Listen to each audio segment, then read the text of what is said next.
Saya memang pernah.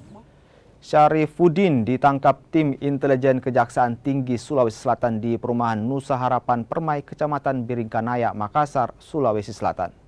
Sebelum ditangkap, tim tabur melakukan surveillance selama 3 hari untuk memastikan keberadaan terdakwa.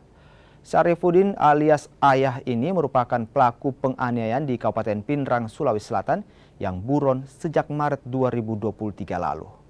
Sebelumnya, perkara terdakwa Syarifuddin telah dilimpahkan penuntut umum Kejari Pindrang ke Pengadilan Negeri Pindrang 7 Maret lalu dengan status penahanan rumah. Namun majelis hakim mengeluarkan penetapan untuk menahan terdakwa ke penahanan rutan. Namun yang bersangkutan melarikan diri. Usai ditangkap, terdakwa kemudian diserahkan ke JPU Kejaksaan Negeri Pindrang untuk melanjutkan sidangnya di Pengadilan Negeri Pindrang. 7 Maret tahun 2023 dengan jenis penahanan rumah. Namun, majelis hakim mengeluarkan penetapan untuk segera menahan terdakwa Syarifuddin alias Ayah bin Muhammad Tinggi dengan jenis penahanan rutan. Maka terdakwa langsung melarikan diri dan tidak dapat dihubungi lagi oleh penuntut umum.